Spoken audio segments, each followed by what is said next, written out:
Bonjour et bienvenue dans Genesis to Révélation. Je suis votre hôte pour cette étude biblique. Aujourd'hui, nous entrons dans l'un des moments les plus solennels de l'Ancien Testament, l'inauguration du sacerdoce d'Aaron. Dans Lévitique chapitre 8 à 10, nous assistons à une cérémonie de consécration magnifique, suivie d'une tragédie choquante. Ces événements révèlent des vérités profondes sur la sainteté de Dieu et notre besoin d'un parfait médiateur.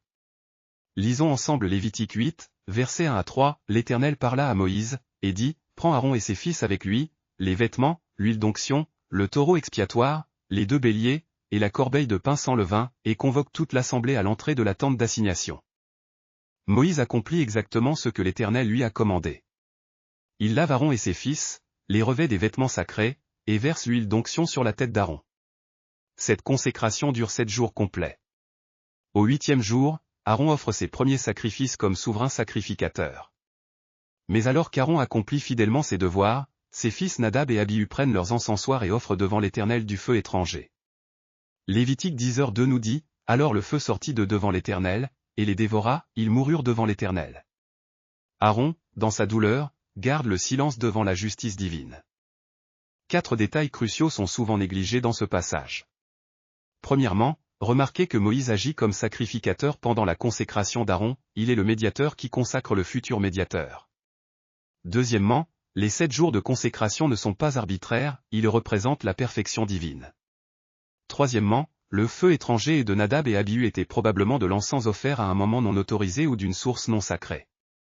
Quatrièmement, le silence d'Aaron après la mort de ses fils révèle une acceptation profonde de la justice divine, même dans sa douleur personnelle. Ces chapitres marquent 3 transitions théologiques majeures. D'abord, la médiation passe de Moïse à Aaron, Moïse le législateur laisse place à Aaron l'intercesseur. Ensuite, nous voyons l'établissement de la sainteté institutionnelle, un système permanent de sacrifice et d'intercession. Enfin, la mort de Nadab et Abihu révèle que la justice divine exige une obéissance exacte. Comme Dieu le déclare dans Lévitique 10h3, « Je serai sanctifié par ceux qui s'approchent de moi, et je serai glorifié en présence de tout le peuple. » Ces événements préparent le terrain pour comprendre pourquoi nous avions besoin d'un parfait souverain sacrificateur en Jésus-Christ. Observons cette scène à travers les yeux de la création elle-même, témoin silencieux de ces événements sacrés et tragiques. Regardez comme Moïse consacre Aaron avec tant de soin. Chaque geste suit exactement les instructions divines. Les humains comprennent-ils qu'ils ont le privilège de servir le Très-Haut? Nous obéissons par nature, mais eux peuvent choisir. Hélas, voyez Nadab et Abihu. Ils avaient tout, la formation, l'autorité, la présence de Dieu, mais ils ont choisi leur propre chemin. Leur tragédie me fait trembler. Si seulement ils avaient compris que s'approcher du Saint nécessite une obéissance parfaite. Aaron pleure en silence, mais il accepte la justice divine. Même dans sa douleur, il reconnaît la sainteté de Dieu. Un jour viendra un autre souverain sacrificateur, parfait en obéissance, qui accomplira ce qu'Aaron ne pouvait qu'esquisser. Comment ces événements anciens nous parlent-ils aujourd'hui? Premièrement, ils nous enseignent que nous devons nous approcher de Dieu selon ses termes, non les nôtres. Nadab et Abihu avaient de bonnes intentions, mais ils ont agi selon leur propre compréhension. Deuxièmement, l'obéissance dans le service de Dieu doit être précise et révérente. Hébreux 12h28 nous exhorte, servons Dieu d'une manière qui lui soit agréable, avec piété et avec crainte.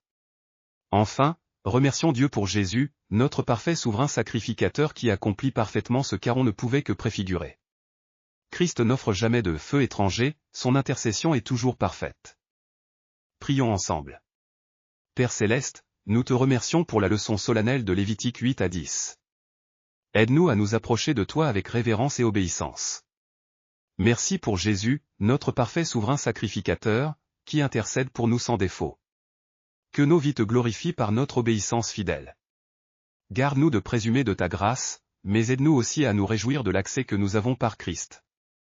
Guide-nous dans notre service, et que tout ce que nous faisons soit selon ta volonté parfaite. Au nom de Jésus, notre médiateur parfait. Amen. Abonnez-vous pour plus de contenu d'études bibliques.